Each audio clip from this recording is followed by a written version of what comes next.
Hello, other. I am so glad and happy because you are here again. At first, I want to say welcome for my ladies and gentlemen who are new in my channel. And if you see me for the first time, so don't forget to subscribe and welcome home. Before we can begin to look at ways of understanding why children behave in certain ways and what we can do to effectively manage their behavior, it's perhaps important to take a closer look at our own behavior. We need to determine what triggers the way we feel and how we respond to certain situations. By doing this, we can gain an insight into what makes our children tick and hopefully see where our behavior is mirrored or copied by them. Remember that children do not just copy the positive traits. Remember that children do not copy the positive routine they see in their parents. They can and often do copy the negative sides to their behavior as well. Behavior is always better taught well the first time around rather than trying to undo the bad and trying to re-educate the child. Positive role models in the form of loving, respectful parents are therefore essential if children are to learn how to behave well.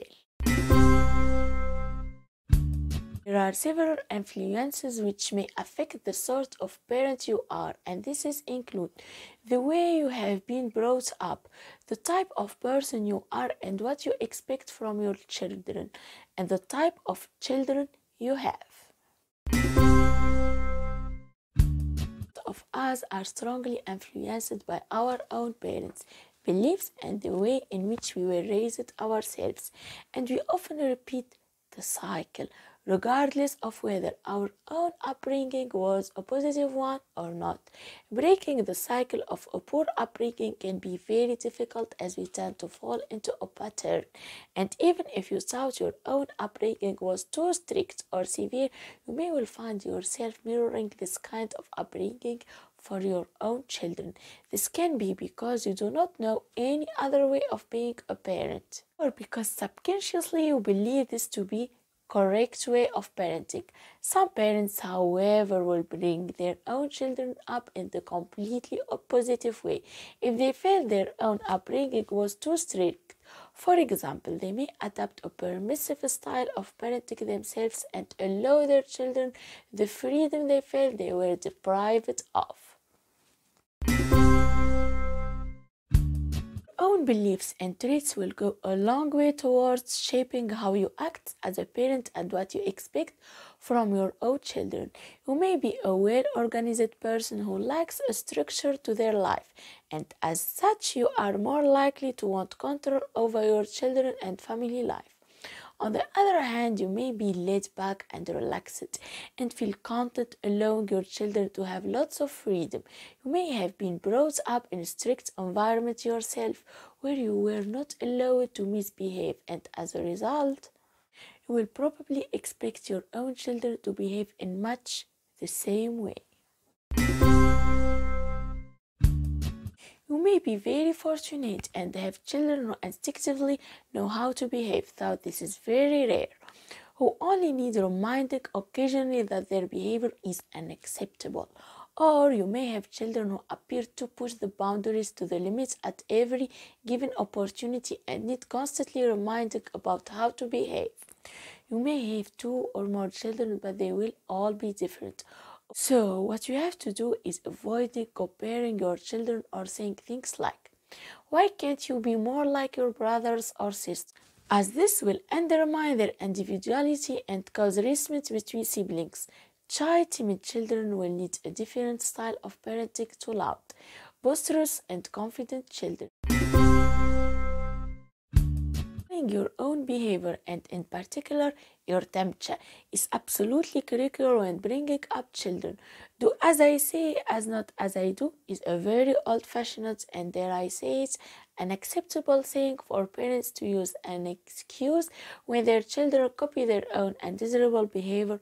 If you lose your temperature, rant and rave, throw things around the house when things don't go in your favor, it is really any wonder that your child has temperature tantrums. Once again, Providing your child with a positive role model is critical. Show your child that situation can be resolved in an amicable, controlled manner with no need for anger and aggression, and they are much more likely to resort to this kind of behavior themselves. Allow them to witness you swearing and shouting when things don't go according to plan, and they will be well on their way to becoming little monsters before they reach primary school. This must really be the $1,000,000 question. What kind of relationship do you have with your child? We may know what kind of relationship we would like to have our child, but this is, of course, is not the same as admitting what we actually have. If you would like a close and intimate relationship with your child where you share secrets, clothes, and makeup, but you are a mother to a 50-year-old boy, you may have to rethink your ideas slightly. Even mothers of daughters may not achieve the closeness they would like. If the daughter is independent and hence stronger, it's highly unlikely they would endure shopping trips with their mothers when they prefer to hang out with their friends. The trick is to allow your child to be themselves. Let them know from a very early age that you are there for them when they need you, and refrain from becoming dependent on them. So, you need to explore your relationship and think carefully about how you respond to your child when they are misbehaving or they are behaving well.